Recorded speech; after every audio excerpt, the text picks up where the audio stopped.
Tuan Suami yang Kejam, ditulis oleh autor Mickey Mouse 24 dan saya Naracan sebagai pengisi suara episode 122 TSIK 119. Selamat mendengarkan semuanya. Seorang gadis berpakaian lusuh tengah berlari tanpa memakai alas kaki menyusuri jalan lorong-lorong. Sesekali ia menengok ke belakang dengan wajah ketakutan hingga ia beberapa kali menabrak pejalan kaki yang juga melewati lorong itu. Kaki yang berdarah tak ia pedulikan karena rasa takut ketahuan lebih mengancamnya. Sesekali bibirnya menyebut nama ayahnya dengan air mata yang terus menurun. Tubuh ringkinya dari pagi menyeberang kota ke kota lain, hanya menumpang pada mobil pengangkut kambing, kemudian berpindah ke mobil sayuran karena tak memiliki uang sewa mobil. Kini tak sanggup lagi melangkah hingga ia terhuyung dan jatuh, membuat lutut dan telapak tangannya berbenturan dengan tanah dan kembali menambah goresan beberapa luka di bagian tubuhnya. Perih, namun tak seperti hatinya. Ia begitu rapuh. Dunianya memang sudah hancur beberapa minggu lalu. Setiap hari hanya mendapat siksaan baik secara batin maupun fisik. Tak ada lagi yang tersisa dalam dirinya. Bahkan kehormatannya sudah terenggut secara paksa. Tak ada yang berharga dalam dirinya yang dulunya selalu makmur dan penuh dengan kasih sayang serta kebahagiaan. Kini dunianya terbalik 180 derajat. Ia tak berharga. Kenapa penderitaan terus saja menghampirinya? Apa salahnya? Kenapa ia mengalami semua nasib buruk itu? Memejamkan mata sejenak, ia menguatkan tekad untuk beranjak, mengabaikan fakta bahwa fisiknya sudah tak sanggup lagi. Namun kegigihan untuk sampai ke tempat tujuan sebelum terlambat membuatnya mengabaikan keadaannya. Ia harus bisa sampai di sana sebelum ia tak bisa lagi melihat raga itu untuk selamanya. Sementara di tempat lain, cari wanita itu sampai ketemu.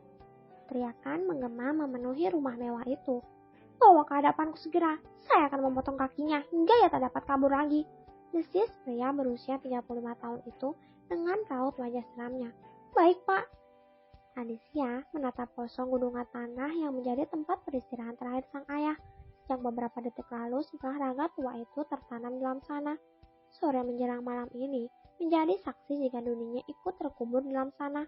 Perasaannya campur aduk. Ia merasa tak ikhlas akan kepergian pria yang banyak menimbulkan luka pada jiwanya.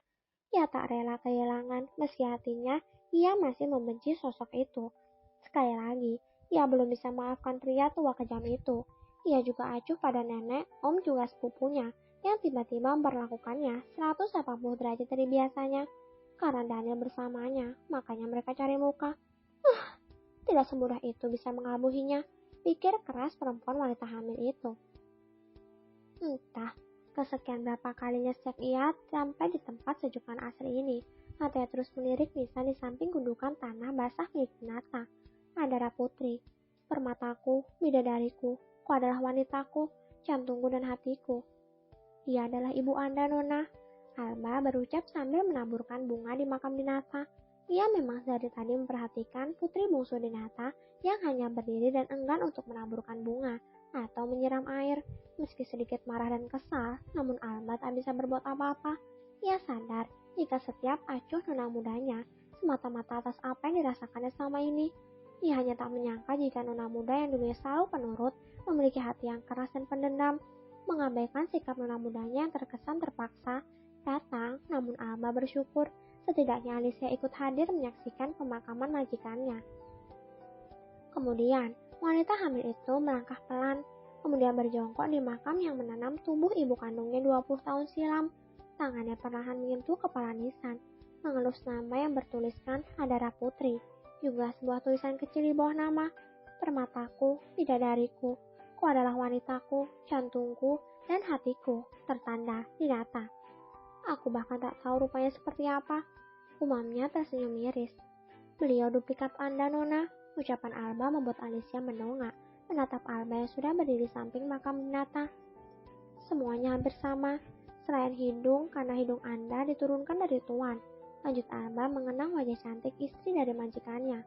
Daniel yang semula terdiam kaku mendekat.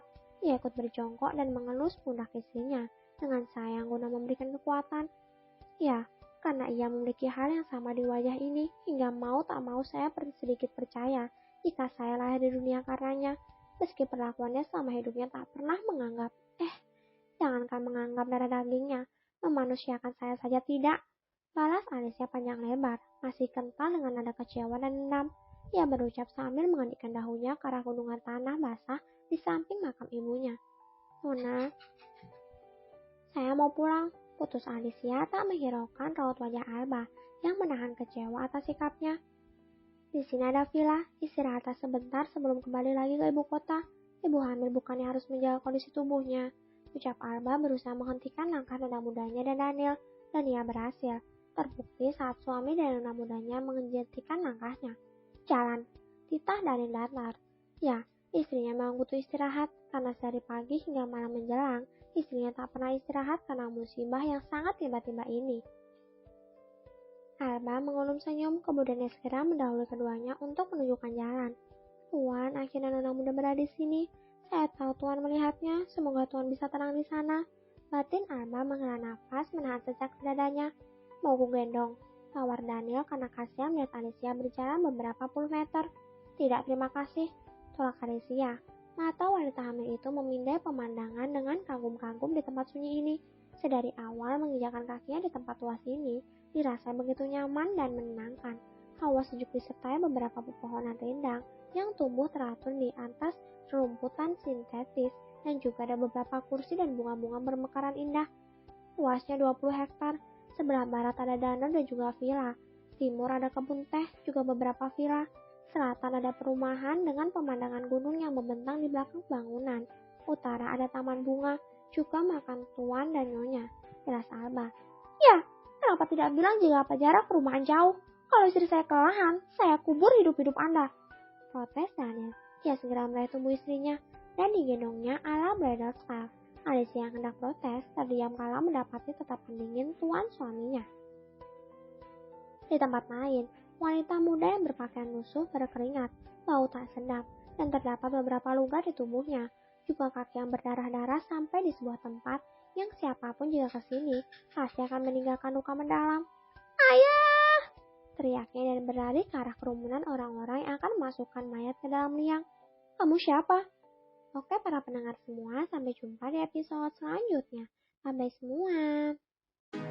Kalau kamu mau dengar audiobook lebih banyak dan gratis, segera download Audiotune.